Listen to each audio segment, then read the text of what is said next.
Welcome to Metagame, the gaming and media podcast from Spawn Camp Council, the think tank that takes content to the highest tier of excellence.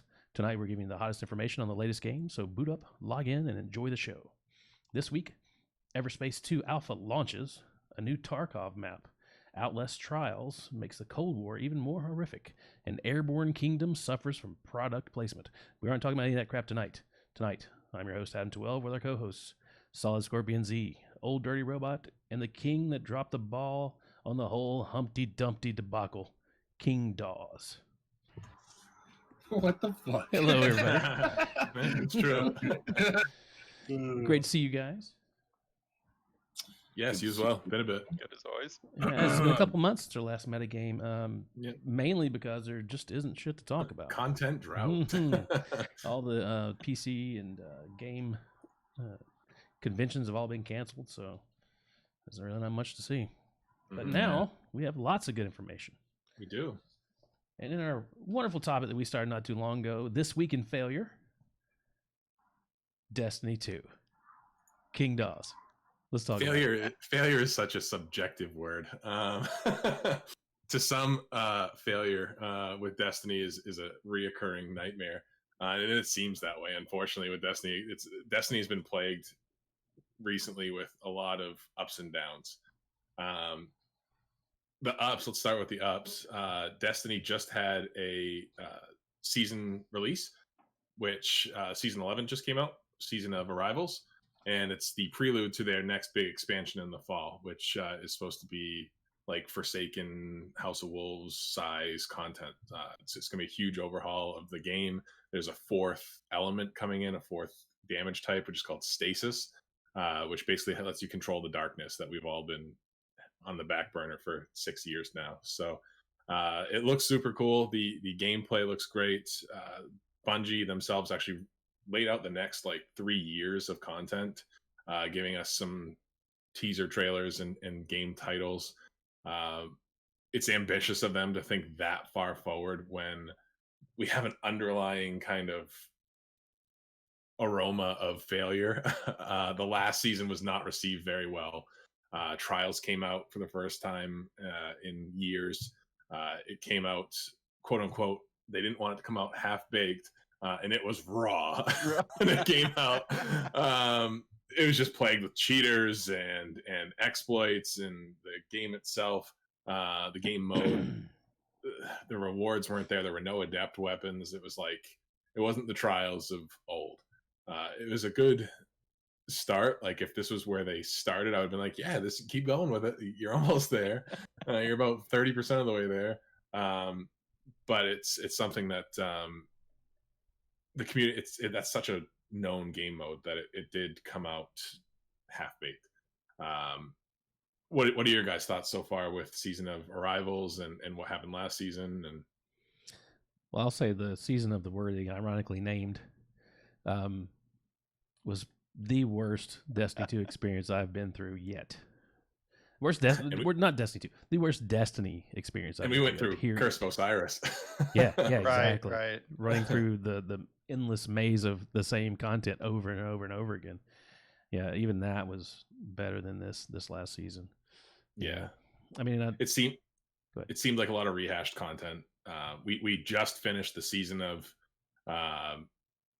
running bounties for the spinny time thing. I can't remember the name now, but it was basically Sundial. Thank you. That forgettable. Yeah, it was that forgettable. It seemed like the past 3 seasons, Bungie's been reusing the same kind of assets, gameplay loops, really. So yeah, then the Seraph Tower, whatever those things were public called. Event. Yeah, no, the ones before that where we had to read the codes, remember, and do the puzzle, all that, whatever those things were. There's one on Shore, and there was one on that thing where we watched Earth. Somebody else do stuff. Yeah. So those things that became the bunkers, right? Mm-hmm. It was basically the exact same. I mean, they just changed the outside of the way it looked and put it underground. Yeah. Put a fresh coat of paint on it, stuck it underground. It's terrible, man. It's just bad. It's just bad. So what did you guys think about the trailer? Bungie knows how to make a trailer. Whoever's their PR guy, whoever's their visual effects artist, knows how to. They all are the backbone of that company. Bungie has put out reveal trailers, and the hype train goes. That's what's kept this franchise afloat. I think is the hype of what they can produce. So I thought the trailers were amazing for this current season we're in, and then for the upcoming content, it was all great. So this is like it's like the alternate to the Vanguard. We kind of have the rogues of the Destiny, the good rogues of the Destiny universe meeting up, called together, and then there's the Exo Stranger who's coming back. They dug deep on that one. Yeah, that was. They said they would never bring back the Exo. Yeah. Well, until content took a what crap. do we do? So, Robot, you made the joke that the Gallahorn button is under a plastic cover, and they're like almost ready to hit that cover. It didn't go. No, they were close. The person that, if you remember back to D1, that very first trailer when you start up D1, where the astronauts are on Mars and they see the Traveler for the first time, the director of that trailer did this trailer. They called that person back out, and I thought it was really interesting because it had a very different look and feel than some of the Destiny. I mean, they're all good to your point, but this had a kind of a darker, more gritty feel to it. Well, that's going to be the vibe for the next 3 years, I think. The past years, we've really been delving into the light. It's all been about bringing the light back to the Guardians, helping the Traveler, repowering Rasputin, helping Osiris and Saint 14, and bringing the light back. What it seems like with the upcoming content, it's really going the other way. It's bringing Eris and the Drifter, who are notorious. Eris was taken by the darkness with the whole Crota thing, and the Drifter with his dealings against the Vanguard. It's really in Dregden Yor and all that stuff. I like that route. Solid, you and I have talked about this a bunch.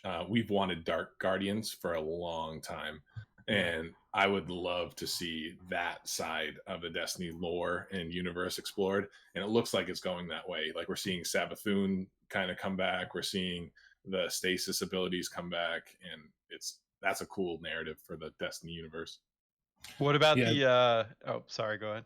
I was just gonna say, so I think Savathun coming back is really gonna save like a lot of this, because I think the Taken are probably the most interesting, or not the Taken, the Hive are the most interesting enemies in the entire game. Yeah, lore is very good. Their lore is super good, like with all the books of darkness or whatever the fuck that was called during Taken King.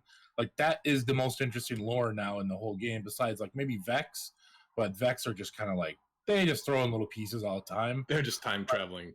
Like, I think everybody kind of assumes like the Fallen are just basically like the Covenant. They're like the elites from Halo. They're just going to eventually become one of our allies. At least that's how it feels to me. So I don't really pay them any attention. And the Cabal are the most uninteresting fucking we spent the last 2 seasons fighting the Cabal. Yeah, like they're just not interesting at all. But I think they do a really good job with the Hive. So I'm really interested to see Savathun come in. Yep. And then I don't remember who the third sister is, but that bitch is going to come and hit us up too eventually. So yeah, we've been kind of just picking off the whole Oryx family tree. That's been the kind of theme of Destiny. So yeah. I feel like once we get to like the root cause of the Vex, like the root mind that controls all the Vex, and then the root part of the darkness through the worm gods Hive, and all that, the worm gods and stuff, I think that's going to be like the big grand finale of Destiny, whenever the fuck that is. Yep. So Witch Queen 2021, that'll be the Savathun. I think they dropped some interesting lore nuggets that Savathun is that the actual term for that? Lore nuggets. Lore nuggets. So I'll take some sweet and sour sauce. Nice and crispy. Nice and crispy. These are nice and crispy. That Savathun is interested in what Nokris was doing, kind of necromancy. So the Hive can get away from the worm. She kind of wants to, undermine them. I think Destiny, for once, knows where its story's going. Like, they've clearly laid out a long-term plan, and we're going to be with the darkness now for what, 3 years, they'll be kind of always lurking in the background before we really deal with them. I think the other thing is this is a Fallen expansion coming in the fall. They were pretty clear on that. Yeah. Which makes sense if you look back at like the old concept art of Destiny. When they showed Europa, there were Fallen on Europa. There's that old image of the Fallen Walker on Europa. So I didn't really think about it going into this, but that kind of makes sense now. Yeah. So Well, and First Taken was all based on Taken. Scorn and the Fallen as well.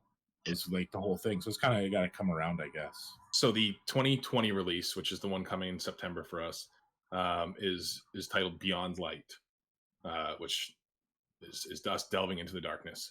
2021 is the Witch Queen, and then 2022, which is the last stated big expansion, is Lightfall, and that has kind of an ominous tone to it. Bungie and Activision, when Destiny first launched in 2014, said this is a 10-year project. 2013, I think, actually. They said this is a 10-year project, and 2022 puts us towards the last bit of that. So people are speculating that Lightfall might be the conclusion to the Destiny saga. And where we'll be in 3 years in Destiny, I don't know. I'd like to see where we are in the next 90 days, let alone the next 3 years. So at least putting that much roadmap out is comforting in the fact that they're not just scratching their head saying, what do we do for the next week? At least they have some kind of direction, and it sounds like a cool direction that they're going in. Yeah, especially with bringing back like for the content vaults that they're doing. Being able to bring some stuff back from Destiny 1 and put it back into Destiny 2 is what a lot of people play Destiny 2 really want. Yeah. Like we all want to see Vault of Glass, which is coming back next year. We all want to see Cosmodrome. If I can get Fatebringer 2.0, please. Yeah. Oh God, Jesus. I didn't even think about that. Oh boy. Yeah. I mean, there's a lot of things that they can like pull from, and it does suck that you're not gonna be able to play all those things all the time. Yeah. But I mean, it makes sense. You can only make a game so big. Well, the problem was Destiny or Bungie was saying, Luke Smith was saying that right now a fresh download of Destiny is 100 gigs, 90 and change. When you have a game that large, doing updates to that game doesn't turn into like a quick hot fix. When they do an update to that size game, like you're talking big updates, and all those assets take up a lot of space. You look at games now in Warzone, 100 plus gigs of a game. If they were to stick the next 3 years of content into the current file, you're talking like a 200 gig game, and there's no way that they're able to keep tabs and keep that much. They can barely keep what they have running, let alone look at Trials this weekend. They shut down the whole playlist because there was a bug, and it's like Bungie's and great. They want to put out 4K. Like the next gen consoles, 4K 60. Next gen consoles were confirmed 4K 60. Cross generation play. So your Xbox Series X can play with the ones and the if it's 360 still a thing maybe. And then stop support for 360. Yeah, free license transfer too. Yes. Yep. And then cross play, as in cross console platform. Was hopefully in 2021 was the quote. So hopefully, I'll cross my fingers and hold my breath. To that, size of game issue, they were saying that I think it was Luke Smith saying that it would take them a day, and so they'd have a build, they'd load it up, and it would take a day to load it up. So the very next day they could see if it was broken, and if something was wrong, they'd fix it, and they'd load it up for a whole another day. And then the very next day they come see if something else is broken. So it was taking them, an enormous amount of time to. That sounds like an engine problem. That's exactly what it sounds like. They need to pull a Fortnite, size problem. Put a dot on the screen, and just change the engine out.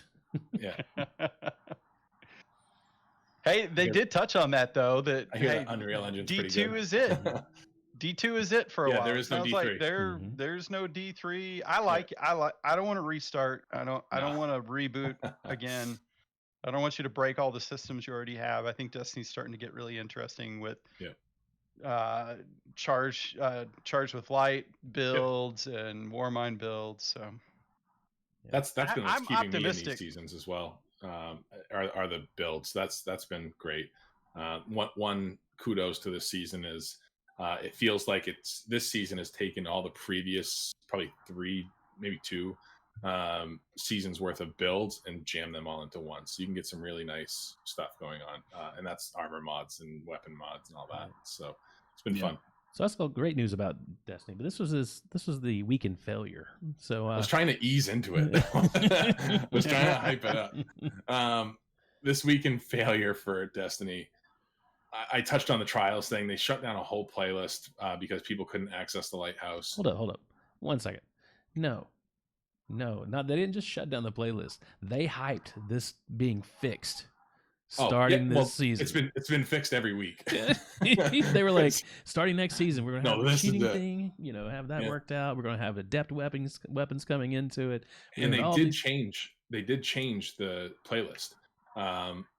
No longer could you farm 3 wins and just rack up tokens. Like, you had professional teams going in, these like top 1% ELO teams, just farming 3-win teams and collecting all these tokens and then turning that in for loot, because that was what you could do. That was the most efficient way. You didn't have to go to the lighthouse. You didn't have to go to the lighthouse.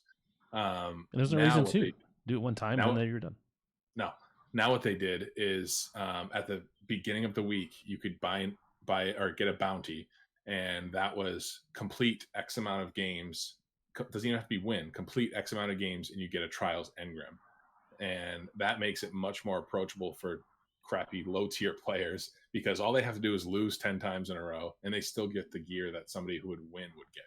Yeah. So it's nice. It's something that it made trials more accessible. But like I said, trials is like, in my opinion, 30% of what it was. There's no adept weapons. There's no real reason to go flawless, because the same materials you get to go flawless, the golf balls, the upgrade materials, you can get from Nightfalls, which would be so much easier than going flawless for 99% of the community. So the trials playlist is not done at all. In terms of it is half baked. It's not even out of the pan. So it's unfortunate to see.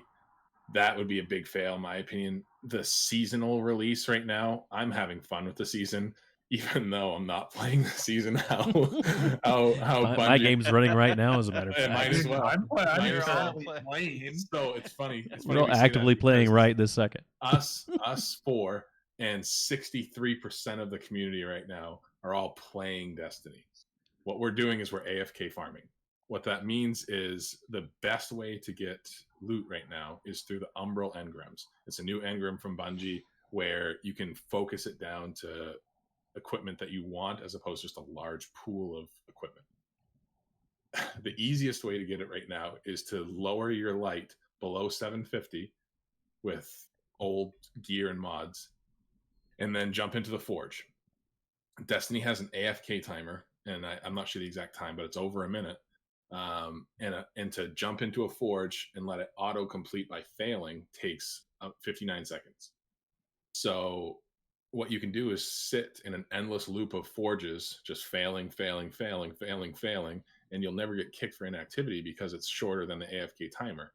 But every time you complete that Forge, you have a very high chance to get either an engram or the currency to focus the engram. So literally, I'm going on hour about 48 right now of sitting in the Forge. I am currently at light level like 1053, and the seasonal cap is 1060. So I'm almost, we're 6 days into the season. Sorry, 5 days into the season, and I'm already at the end of progression. And you're not a streamer. No, all I've done is left my computer on for 2 days, and put in that much effort. It's crazy. That the argument is that you're going to run out of content. What content?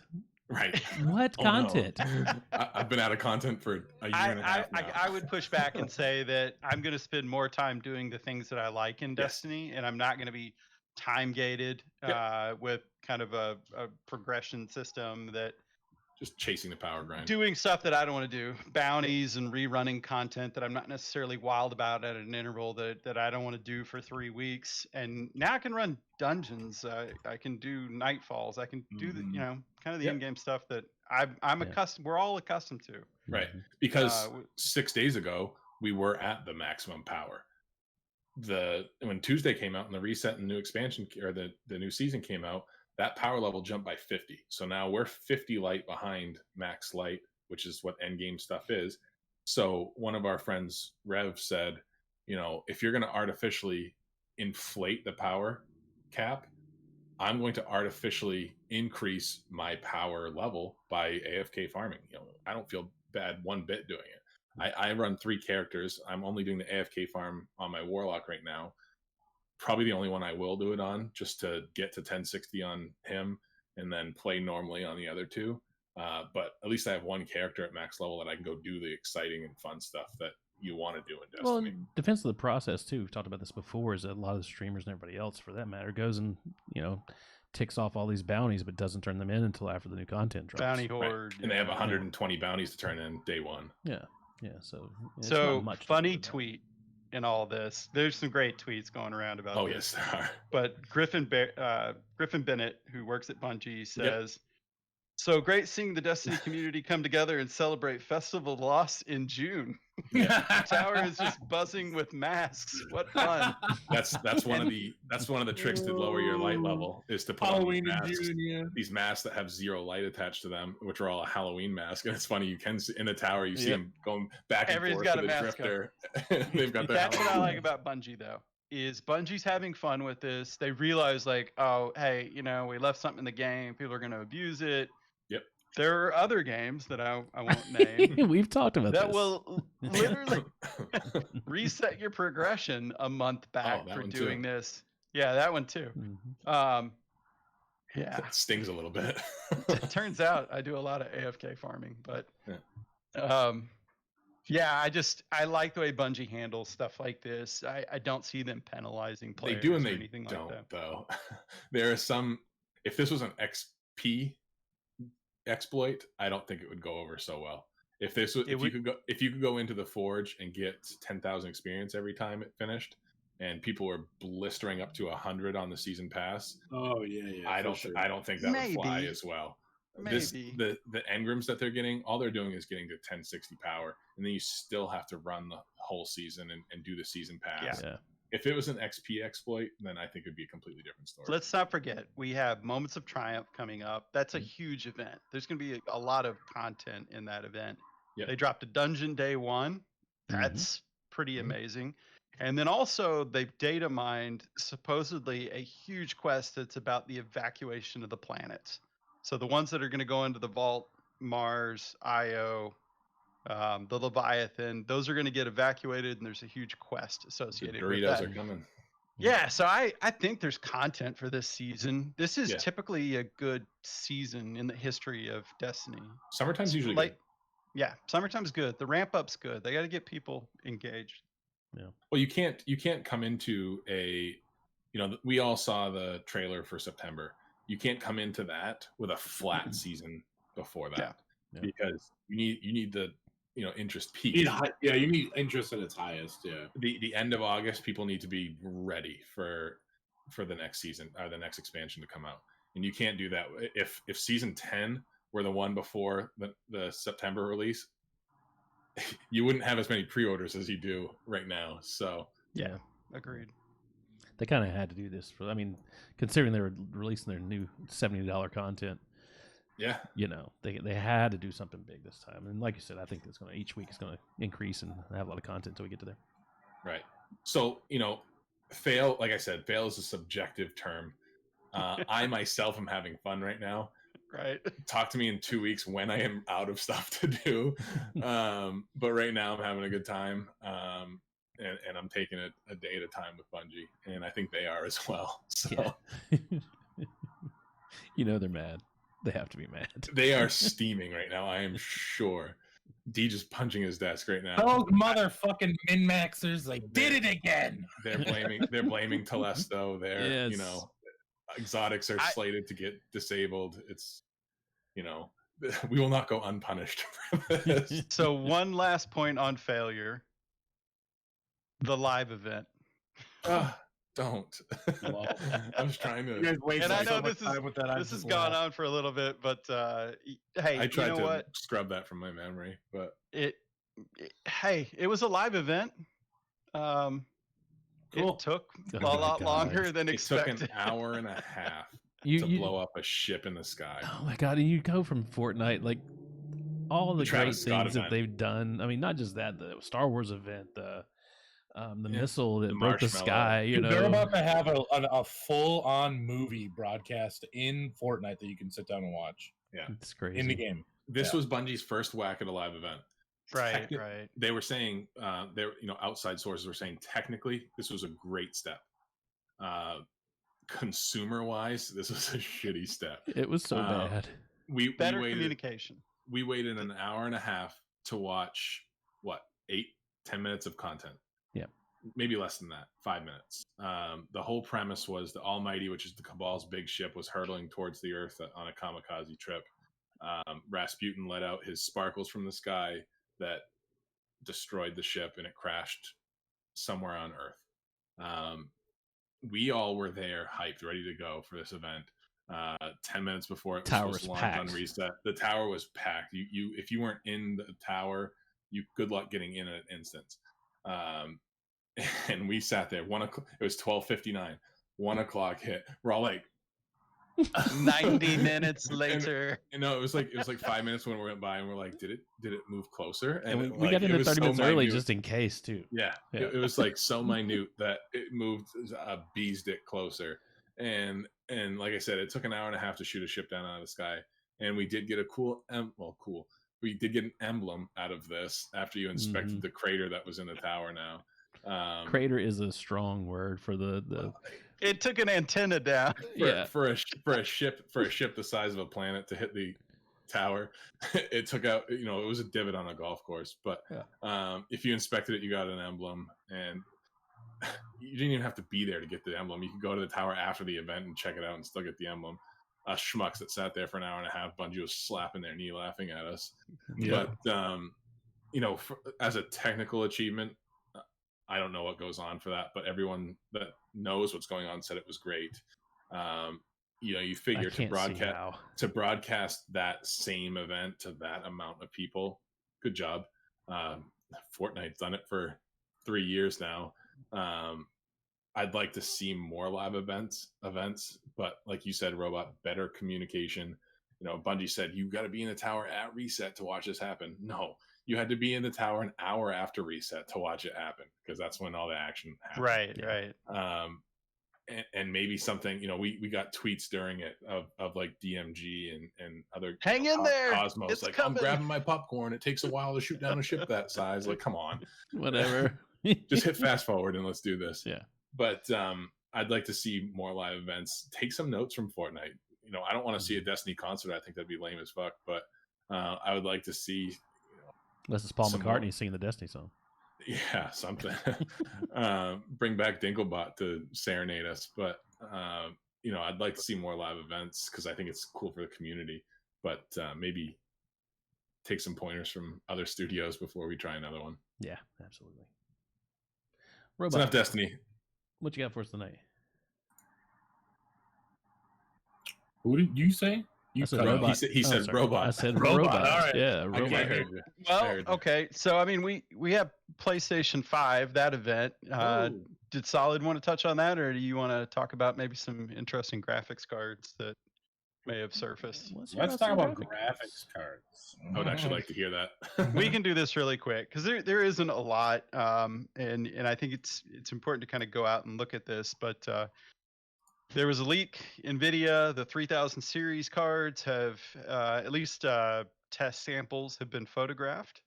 There's actually a second photo that showed up of just the radiator, and this thing looks weird. It is it's a very different. It's a different looking design. Yeah, I mean it's it kind of threw me off when I first looked at it. You're right. It doesn't like I don't look at that and say that's a beautiful card.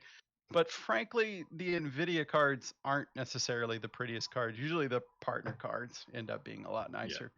But this thing has a configuration where there's a fan on the bottom and a fan on the top. And there is way more radiator on this card than really anything that I've seen before.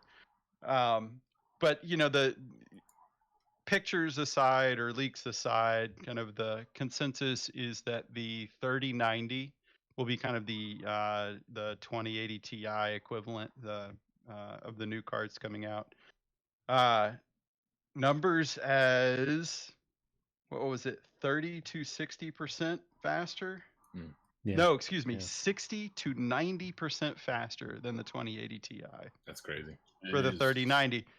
24 gigabytes of DDR6. Whoa. Yeah. That's insane, dude. That's so much. Nuts. This thing is going to cost as much as a small car. You I think have so? a feeling. No way. Yeah. I see this.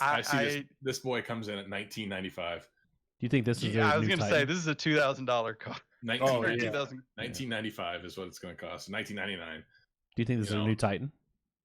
That they're replacing it with this one? I think there'll probably be a Titan. You think so? 30 series Titan. Yeah. Titan usually comes out first, and it's not accessible, for normal people. You want to spend the performance isn't even like that much better than an 80 series card. They're typically it's mostly just for like graphic design and shit like that. Right. It's mostly for like big time movie studios, AI stuff like that. Let's be real. It's for big dick swinging is what it is. You say you have a Titan, right? You just spent $4,000 on a video card. That's what that means. For 4% better performance. Right. Over. Exactly. Because it says Titan on the side of it. That's all you can post it on GPU benchmark that this is with a Titan. Ooh. That's really the first diamond ring. Yeah. That's the first kind of concrete thing we've seen. There have been lots of leaks about the 3000 series cards, but this is clearly not a leak. This looks like the real deal. Yeah. So end of year, there's going to be a lot end of year, and I think this kind of leads into the other thing we want to talk about. It reminds me of those like Founders Edition, like 1080s and 2080s, like the single fan cards. I think they're ugly. Like you said, the third party ones, like the for the win ones, and like those are much the dual fan, like they're much better looking cards. If I'm spending $2,000 on a video card, I'm mounting it vertically, and I want it to be shown off, and I don't want it to look like that. So this holiday, think about it from a gamer's perspective. You're going to have high-end cards from Nvidia. You're going to have high-end cards from AMD. You're going to have new consoles from Xbox and PlayStation. It's too much hitting at once. People are going to have some and we're in the middle of a global pandemic. All right. And we're in the middle, with 30% unemployment. Good luck. Yeah.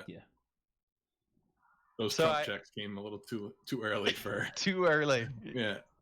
It came right at the right time for me, man. I mean, I upgraded my whole PC, so. I was gonna say those checks turned into graphics cards and computers. Yeah, pretty much. So have we seen anything from AMD yet? The only leak really with AMD is October release date. That's for the 4000 series.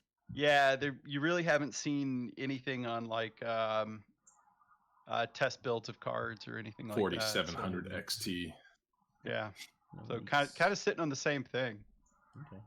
But I guess the one important point is that the AMD cards, you hear specs more like competes with the 2080 Ti, which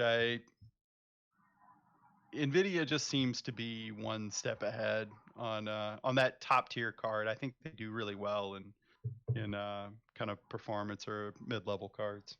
So this is what 7 nanometer architecture was the 30 series and the 4000 series. That's what everything will start to go to.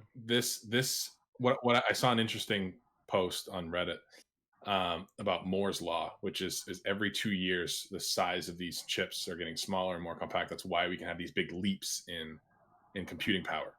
And let's just say that that's not really how laws work. in No, science? this is not a scientific law.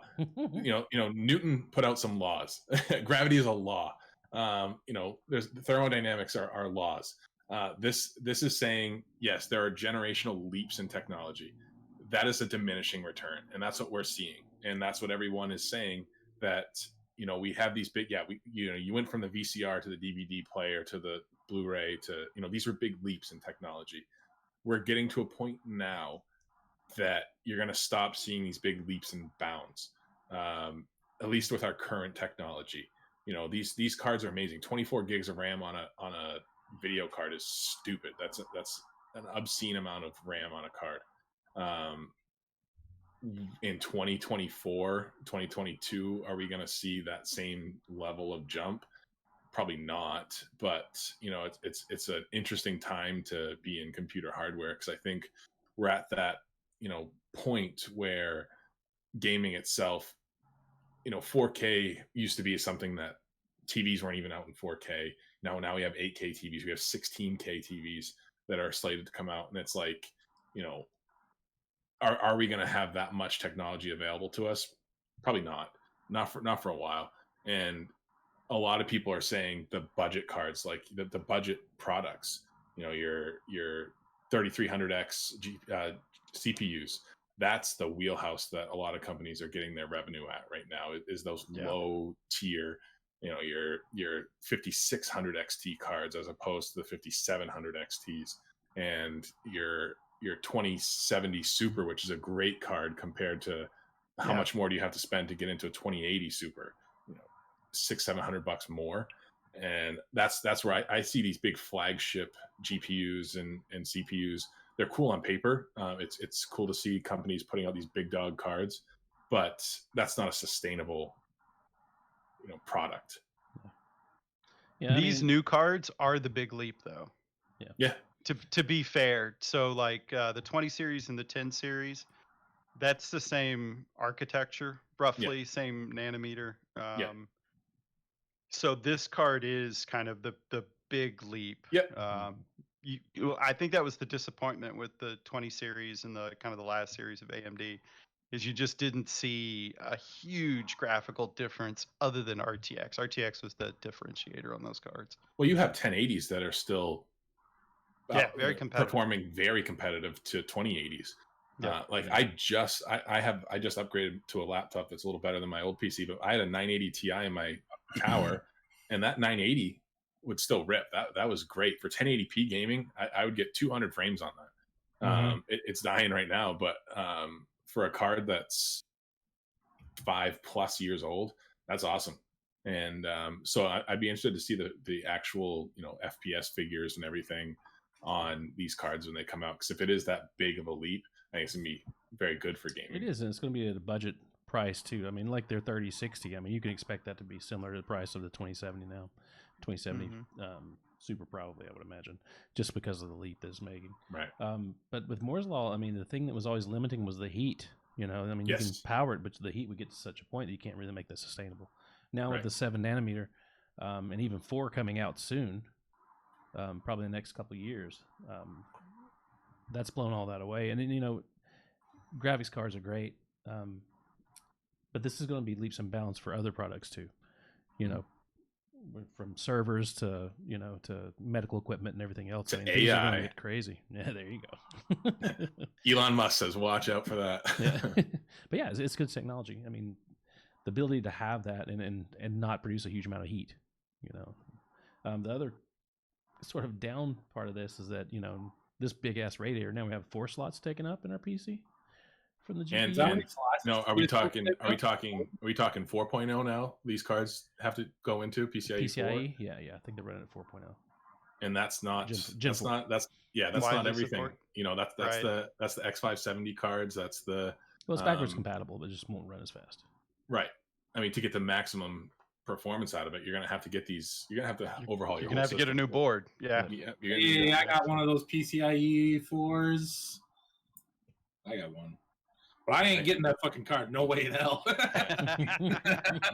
Trump, I need another check. I gotta buy a card. Yeah, Trump, come on. Where's my next check, bro? Yeah.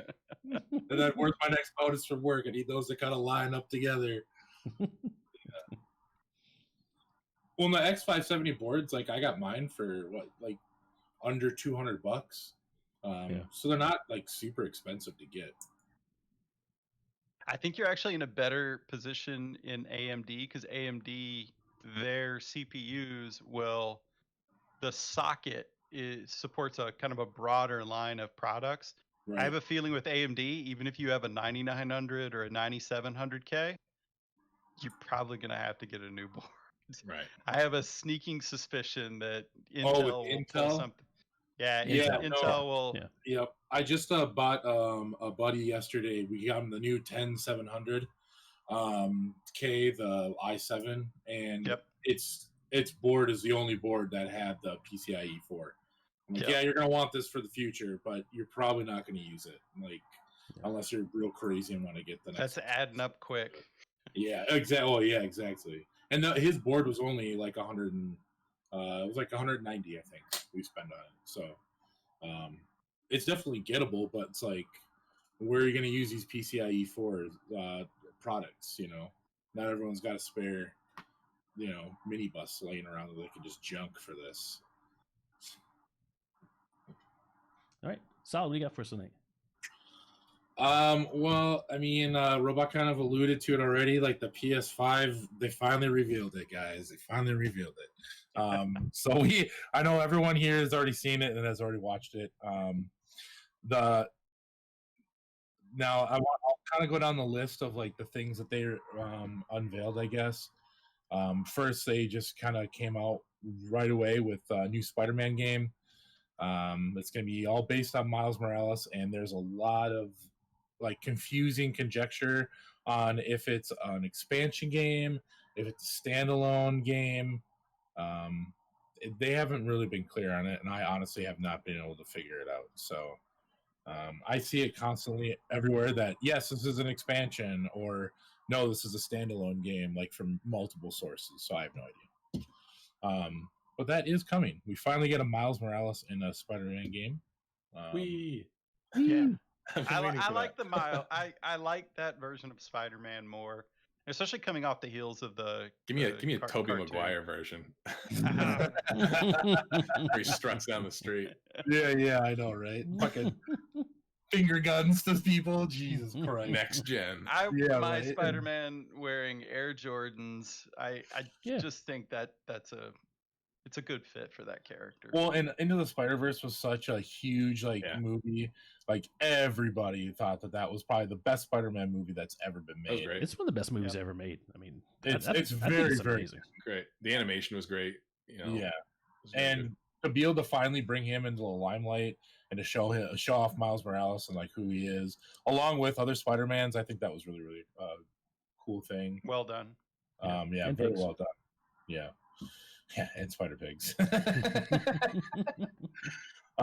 Now, I don't know about you guys, but I don't really like pay that much attention to many of the PlayStation like only games exclusives. For the last exclusives like the last like 2-3 I know Horizon Zero Dawn is one, I think. Yeah, like they're God of War. To be fair, God of War. I mean, to me, honestly, they're all the exact same game. They're all third-person action adventure games that have a decent story, you know, and everyone lauds them as the best games of all time, which I honestly don't see it. But how many Gran Turismos can we have? And yeah, so before I go through kind of like more of these, I just want to say like a lot of people were comparing this to the Xbox event that happened last month, and Xbox event I guess was terrible. That's what everyone said. It was really bad.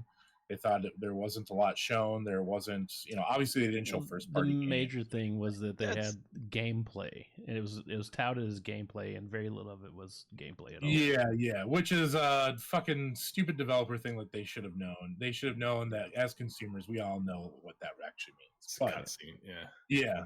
PlayStation showed off a lot of really cool stuff from what I could see. I, after seeing all this, definitely want to get a PlayStation 5 for a few days. There's two versions of it, right? Yes, there is. So that happened at the end of their live stream.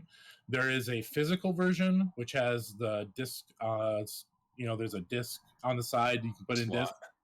And then there's an all digital version, which, the last time consoles were revealed and somebody said we have an all digital version of the console, everyone was like, nah, poo-pooed that idea. Yeah.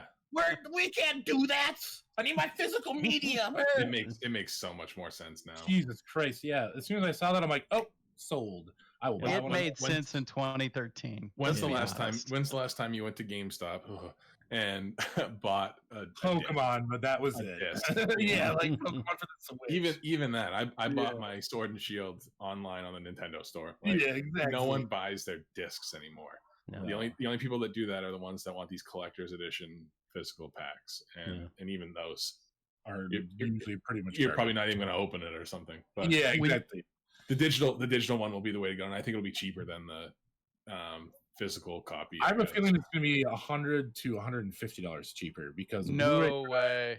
Blu-ray is very expensive, and I honestly don't think I would say $100 cheaper. $30.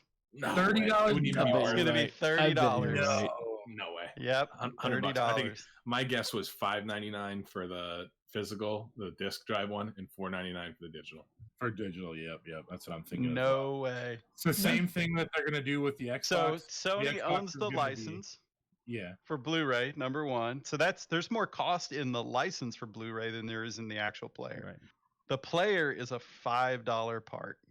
You can go buy one at Walmart for $15. I'm serious. Player. Honestly, when you look at those two consoles, to me, it looks like the all digital was the original design. I think so. Because it looks one the disc drive looks weird. On. It does. It does. It just slapped right to the side. It's like a hernia, or it's pregnant, or that is. It just doesn't look right. I'm not. I don't like the looks of the PlayStation. I think it looks too goofy. I don't like the looks of either one of them, honestly. And do we know if the PlayStation only comes in white, or did they offer a black version? It's only in white not yet. Now they have rendered the controllers in black and shown like this is what the controllers look like in black. I don't remember if those were official renders or not, but people were like, okay, it is doable. I'm pretty sure home console in white. Yeah. Well, here's the thing. Well, white consoles are generally very highly sought after consoles. Nintendo Wii. Now they have like the white version of the Xbox One X is one of the most popular sold out versions of the Xbox that they have. Yeah.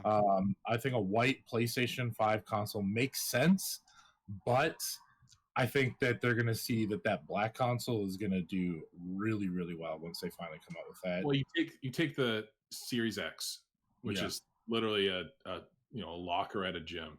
It's just a square vertical. A locker at a gym, that's a new one. And then you take the PlayStation, which is this dual channel with a crevasse in the middle, and it looks like some kind of modern piece of art, and not in a good way. Sex art. It's strange. It's something that you're not going to stick that in your cabinet underneath the TV. Nah, dude, I'm standing right next to Have you seen the comparisons? Sick. Have you seen where they put this thing up? No, just size wise. Oh, where they have a picture of like current consoles versus this thing. It's like 6 inches taller than the Xbox Series X. This thing is like, dude, this thing's like 18 inches tall. Tower. Yeah, it's like a mid-sized tower. It is huge. Yeah, Jesus. It's very, very. It's at least a full like 8 inches taller than. I prefer the design of the Xbox 100%. People are used to towers. I prefer the Xbox look. I actually really like this PlayStation look. I think that this is gonna look sick sitting next to the TV with its blue glow. I really, really like the atmospheric. Like, it seriously looks futuristic. It looks cool as fuck. Now, in 10 years' time, are we gonna look back and say this is still a cool looking console? Am I gonna say that? I'll probably be like, nah, that's ugly as fuck. But for right now, I think it looks pretty cool. I don't know. So that blue glow, I kind of thought about this. Like, I think people said, hey, I wish the Series X had the green glow because you can see the green and the gray in the top. When it's dark and you're sitting down playing games on your console, do you really want that blue fucking light shining in your eye? No way. That's so different than the back of the controllers as he sits next to his RGB out of his mind computer. Yeah, right? Look at that. Yeah. As my Aurora cooler is going through the 20th color cycle it has. But yeah, so we've got the console. I mean, I honestly think it looks really cool. You guys think it looks like garbage. I still don't like their fucking controller. I think their controller is still just horrendous looking. But do you see the shift towards like the Xbox, Xbox? yep. They're finally giving up. PlayStation controllers always used to be big old banana handles, and then They were tiny little like, piece in the middle. They were just tiny little nubs for like you couldn't hold the controller. Whereas now that controller, I mean, it looks like you can actually hold it, which is nice. Because it looks like an Xbox controller now. Like it looks like a 360 controller. Yeah. And I'm not a big fan. Like Microsoft nailed the controller design from day one. Well, after the Duke. Okay, yeah. The Japanese version of the original Xbox controller. That's talks about a VCR. You're holding a VCR with the Duke. And the window in the middle. Yeah, well, you can turn it on with your forehead. That the controller was one of the best controllers. Get a concussion. Yeah, agreed. Yeah. All right, but so moving on, that's the console reveal. Now, Horizon Zero Dawn 2, whatever the fuck you want to call it, it's called Horizon Forbidden West, did show. I mean, if this is how games are supposed to look, like I'm not really impressed because it's a good looking graphically. It looks good, but there's something off about it. Like it seems super, super rendered and super fake. There's no way that most of this is in engine playing. No. This is definitely rendered, and it just looks very, very fake. My gripe with these, $500-$600 next gen consoles is how come I can, or not me personally, but how come someone can build a $400 PC that can run 1080, 120 frames per second? We all know the debate between 4K versus frames. High fidelity games look great, but if they're at 30 frames per second, they're garbage. Mm-hmm. You play a 1080 game at 120 plus frames, and it's butter smooth. It's such a better gaming experience. Why can these $600 consoles that are touted to be the next generation not just play games at 60 and above? That's where gaming should go. And I think the game developers and these studios are all stuck on 4K. That's the end game is 4K. Well, they're made for televisions. I mean, they're not to made be for fair, monitors. Yeah, true. The Xbox One and the PlayStation 4 really got pushed out probably 2 years too early. Yeah. And they had mobile processors, CPUs in them, and that's really what limited them from a frame rate standpoint. And it was hard to make that change mid-generation. A CPU, you really can't change architecture on that. Right. Both those consoles should have waited till like 2014, 2015 and had a better CPU. And that would have been a better generation, frankly. Yeah. Well, like they showed off The Last of Us 2 or whatever that's coming out. They're like, yeah, look at this. It's in 4K at 30 frames a second. What? Why we still do that? Why are we showing something in 4K if you can't even bring it up to 60? Like there's 0 point to watching something in 4K if you're not at 60 frames a fucking second. So, yeah, that's my gripe. I don't know. It looks super fake. Of course, so I'll run down more of the games real quick. Gran Turismo 7, they revealed. Whoop-de-dang. Ratchet and Clank. I mean, Ratchet and Clank is Ratchet and Clank. I'm actually pretty excited for that. That looked like a CGI movie. I mean, that trailer. Did as well. I was impressed. It looked really good. I think with RTX stuff, ray tracing and everything, Ratchet and Clank is going to literally look like you just went to the movie and are playing the fucking movie. Yep. Very excited about that. I mean, it's Ratchet and Clank, whatever. Demon's Souls remake. I'm fucking pumped about this. I tried Demon's Souls back in the day. No thanks. Once Dark Souls came out, it was a lot easier. Demon's Souls was very, very difficult. If you're into that kind of shit, it looks gorgeous too. Yeah. Now they obviously showed off like NBA 2K21. Nobody cares. We've gone over sports games before. Yeah, Grand Theft Auto Online is coming out for PS5, also I'm pretty sure for Xbox Series X. That was the biggest debate. Yeah, I know. They threw that so logo stupid. up. Tell me you didn't think that was for 6. Yeah, exactly. So I got Sackboy, Hitman 3 looks dope. I've never really played many of the Hitman games. but I watched my kid play them. Great stuff. They're good games. Yeah. Now, Godfall is a new game coming out from Gearbox, or I think maybe it's being published by Gearbox, one of the two.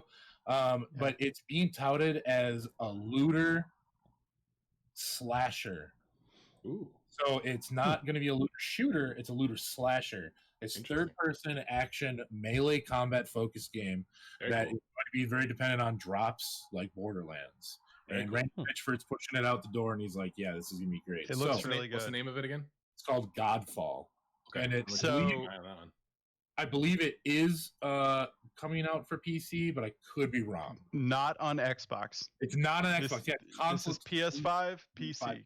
Yes. Oh, cool. Well, that's what I'll stick to anyways. That's all I needed to hear. Yeah. Right. Yes.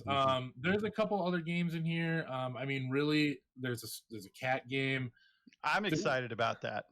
The cat game and the robots. I'm sorry. Yeah. That looks really cool. Solar Ash, which Look at is the Goose Game that took off. No, Yeah, the next iteration. Solar Ash is a game by the developer of Hyperlight Drifter, which is an amazing game. It's very, very fun. This is a 3D, basically a 3D version of Hyperlight Drifter, as it's being reported, touted. Is Cyberpunk coming out on current gen or next gen? Yes. Current gen. They have already said that they're going to provide free update for next gen, and you'll be able to just if you already own it on previous, you'll be able to bring it to the next one. I'm just gonna play it on PC, so it doesn't fucking matter. Right. Now, Goodbye Volcano High is what looks, I would assume, is more like an interactive point and click storybook, maybe adventure game. It's like Danganronpa or something like that. It reminds me of like an anime version of Teenage Girl Story. Every game ever. Life is, yeah. What's you talking about the Life is yeah, it's kind of like Life is Strange, like that. Life is Strange. Yes. Yeah, it seems very, very much in that aspect. With anime dinosaurs. With it, anime humanoid dinosaurs. It's very weird. Kenna Bridge of Spirits. It's from this developer called Ember Labs. It's basically just two dudes that are kind of heading this together. It looks kind of like a Zelda cross Pikmin game. I love Pikmin. You got these little black like orby like creatures that you direct with a staff and tell them to go do stuff. Meanwhile, you're also over here melee slashing and hitting enemies as well. Cool. Yeah, looked pretty cool. Now, the two games that I am absolutely smitten with, or three games actually, sorry, and really wanted to highlight here, only because I love roguelites, and I'm glad that they're finally being pushed into the AAA space. Okay, Returnal is one of them. It's by developer Housemarque. They did a bunch of like indie like arcade games that apparently nobody would ever buy, and so they said we're just gonna make a AAA game then. Returnal it looks kind of like Live Die Repeat, I guess, or Edge of Tomorrow. Very much in that kind of it's this lady who lands on a planet, has to kind of explore, figure out what's going on. She dies, and you kind of repeat, right? That's kind of like the whole cycle. But as you're going Outer through, Wilds, kind of. No. There's actually two. Yeah, I hope you're talking about the other one. There's a couple. There's two of these games that I'm both. Yeah. I think I know which ones you're talking about. All right, so yeah, Returnal it's very AAA looking. I think it looks really cool. It kind of reminds me a lot of actually Risk of Rain, because it's a third-person action shooter. It looks like it's very mobility based. Looks like you get power-ups that make you more powerful, get your guns stronger, bigger things, and then there's some mechanic where you die and you have to start all over again. Roguelites coming into the AAA space. All right, so that's Returnal. The other one is Ghostwire Tokyo, which is this neo synthwave pop fucking first person insane like shooter, I guess. It looks insane. I don't even know what to how to describe this game. Where did we see this? We saw this game because we talked about it in one of our meta games, Ghostwave Tokyo. God, maybe it was last year's like E3. E3 last year, I think. Yeah, maybe. if you've watched the trailer and aren't excited to play this game, there's something wrong amazing. with you. You have no joy in your life. It looks amazing. I honestly don't know how to describe it. Like, you're fighting demons, but you're doing these weird like finger poses, like signs with your fingers and hands, like casting spells almost. But they're not just spells. There's like technology weaved in there as well. Looks very, very interesting. And then the third one, which I think is going to be just amazing, is called Deathloop. Yeah. This is done by Arcane Studios, who also does Dishonored 2, part of the Bethesda group. It's basically, the premise of the game is spy versus spy. So you are one spy, and you start out, and you got a couple weapons, and you're like, all right, I gotta go kill these guys by this time, and then I can get out of here.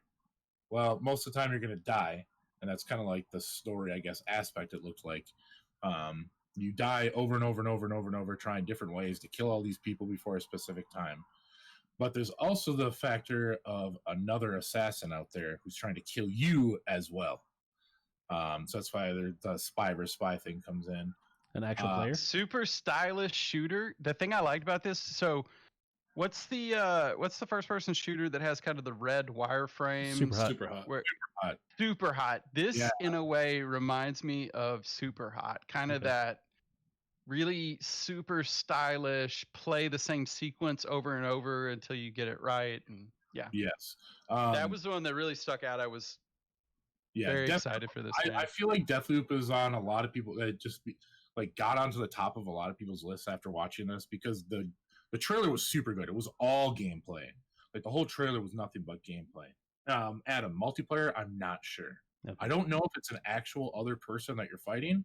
It very well could be. I bet you there will be some sort of online mode where you either play, the person or the assassin. Mm-hmm. But I would assume that starting out, you probably just play it as it's AI or something, because if you can go in and do a 1v1, but you have to kill all these other NPCs as well, and then you have to kill the other person to win the game in a roguelike. I mean, that's insane. That's real crazy. But yeah, so those are kind of the games that I kind of took away. There's also Sackboy, which looks pretty cutesy, looks pretty fun. Good family game, I guess. 4-player in that as well. They kind of just took Sackboy and threw him into like a Mario 3D Land game. This is what it looks like, I guess. So, and then it looks like they're trying to bring Twisted Metal back, but I don't know. God, I hope so. This Destruction All Stars game. Sorry. It's like you're shooting each other with cars, but then you can run around when your car's blown up or something, like Titanfall. No. I don't know. It'll be fun to watch, I guess. So. Looks like a bunch of influencers mixed with Destruction Derby. It's just got a weird aesthetic and feel to it. And then the Little Devil Inside also was interesting looking game. I don't remember who's doing this game, but it looks almost like it's like a Monster Hunter type game, but you're a guy hunting like werewolves and like cats, like big cats and stuff, like mythological creatures basically. But it looks like it's all solo. It looks like a single player. So, but yeah, and still no price on the PS5 because they're pussies and they want to see if Microsoft has something first. Who's going to show their hand first? Yep. Yeah, exactly. So, but that's all I have for the PS5. As we find out more, we'll have more. Sounds good. Well played, Sony. I mean, they did what they do. They showed games. I don't think Microsoft's taken their shot yet. I suspect that's in July, but. And the thing is like what I heard from a lot of the fanboy podcasts this week, like IGN's Beyond, their PlayStation-centric podcast, it was just the most irritating group of Sony fanboys I've ever heard, like in a collection, besides maybe like Greg, the dude who used to be on Beyond, but he's got his own shit, Game Over Greg or something. But what they're saying is like, PlayStation showed off a lot of really interesting, like it's just a little bit something for everyone. And I'm like, that's literally what Microsoft is. That's all they've ever been. PlayStation has only ever been third-person, massive, epic adventure games. That's all they do. But I think when Xbox's event in July comes, I guess we'll see. Yep, absolutely. Let's give a moment of silence for GameStop. We mentioned them earlier for losing $117 million this year. Also, GameStop, if you're listening, I still say what I've always said. Fuck you. The best thing that could have happened to GameStop, let's be honest, is for all the stores to be burned down in a riot and for them to collect the insurance money. Well, so the issue with them is that supposedly there's this I can't remember what you call it, but it's taxable asset.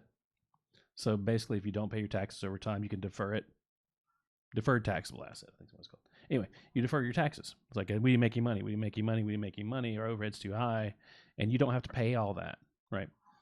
You don't have to pay your taxes. You can store it up over time, and GameStop has always done this. They have this big debt collection that they just keep, and they stretch it out over years so that they can, whatever they sell, they can come right under the margin, so they pay less taxes that year.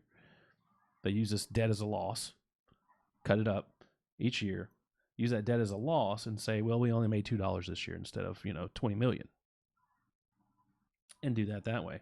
Apparently, they burned through almost all of that.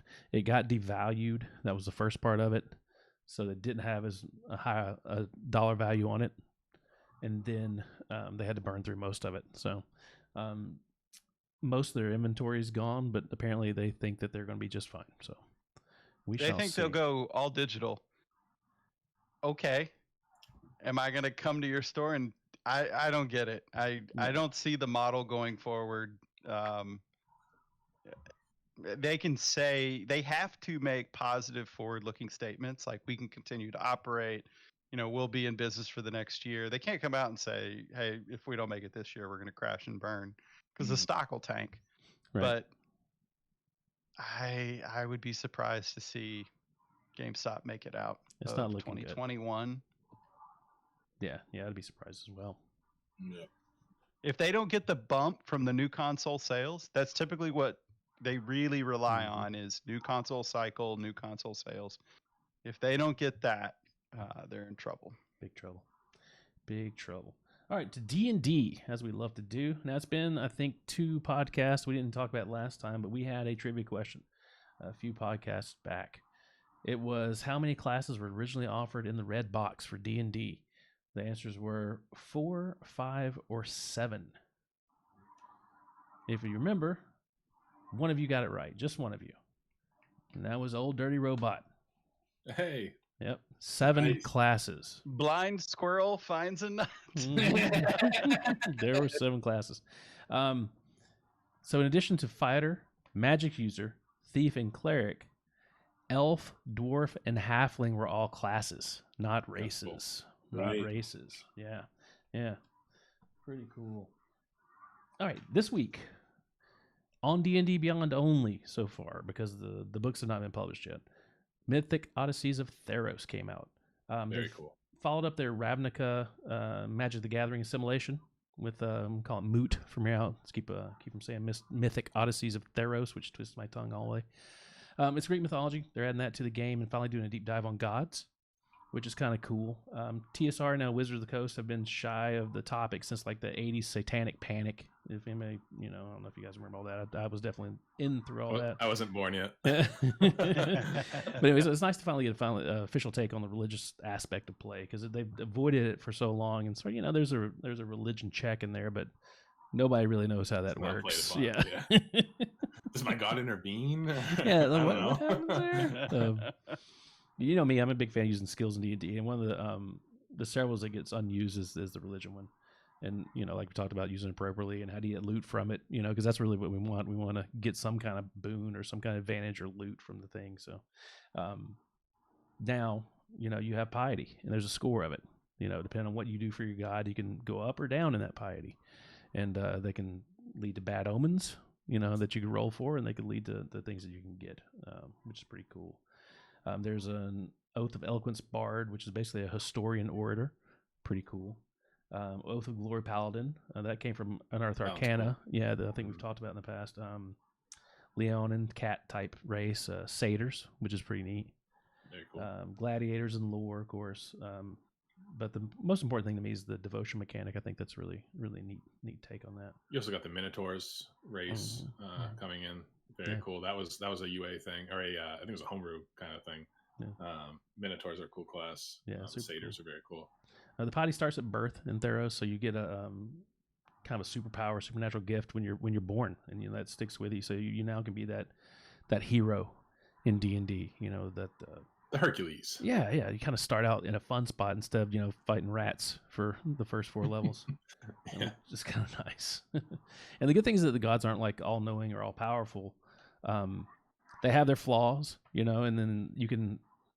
We've talked about this, King, a little bit. You can manipulate those flaws and sort of, get over on a god in a way. So yeah, we look forward to that and some upcoming. I'm sure they enjoy having D&D the wool sessions. pull over their eyes. There will be no repercussions from that at all. So you definitely won't be turned into a cow. Yeah, but in the content, it doesn't seem like they're stealing the show. It's not like the gods are taking the front. It reminds me a lot of the like the Zeus kind of pantheon of gods, where they're not these omnipotent beings. They interact with mortals.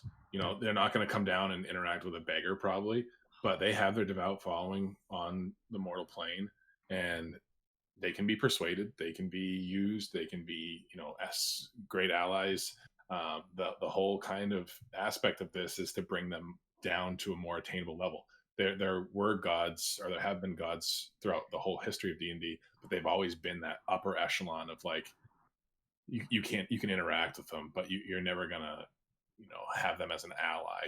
They'll bestow upon you a blessing or something, but they're not going to be one that you could go to their temple and play a trick on one or something, or it's something that it's cool to see the kind of mythological side of D&D more so than the fantasy side, because fantasy's well and good, but we've had that for a long time now. And it's cool to get a little bit different flavor of like the satyr race is very cool. It's the goat person, kind of half goat, and the minotaurs and centaurs, and these are all mythological creatures that we know. That's a very cool topic in fantasy lore that hasn't been touched on a whole bunch in D&D. You see a lot more of this when getting into the Magic the Gathering, sort of integrating that, because they own both the properties anyway. Talking about the blessings and things, there's a couple examples. So at Piety +3, one of the races you can do, or one of the classes you can do, you can cast Comprehend Languages up to your intelligence modifier times per day without using a spell slot or a trait. Nice. 10+, gain advantage on charisma checks in the city and can reroll failed intelligence checks. At 25+, you can cast Mordenkainen's Private Sanctum once per day. Cool. 50+, this particular one, you can increase your intelligence charisma score by 2 and increase your maximum for that score by 2. Wow. Yeah. So these are powerful. These can be powerful. They can be if you do the right things. Right. If you stay true to your character. And that's another thing too. It sort of throws you into that character, so that you do have to follow the rules. You do have to stick to your alignment, or make sure your god's watching. You're gonna fall out of grace. Yeah. And the DM's keeping tabs on it the whole time. Like, did you pray today? No, you didn't, did you? Let's take it back down to 3, shall we? Yeah. It's cool. A lot of awesome. Fun. Are you guys ready for the trivia question for this week? Yes. All right, here we go. Now this one is it's a way back. I've been going these deep dives with the D&D, with the first one with the classes. TSR was the original company that had D&D. What's it stand for? King. Pass 1 second. Give me a second to brainstorm. I don't know off the top of my head. Solid, we think. So I'm pretty sure I know exactly what it is, and I don't want to give it away for everyone else, because I've been playing D&D probably the longest, besides maybe Adam. With you probably played a lot when you were younger, but I was a kid. I've played a lot of D&D. I played a lot of first edition D&D when all the books said TSR on them. Mm-hmm. So I'll let these guys answer first. Okay, Robot, what you got?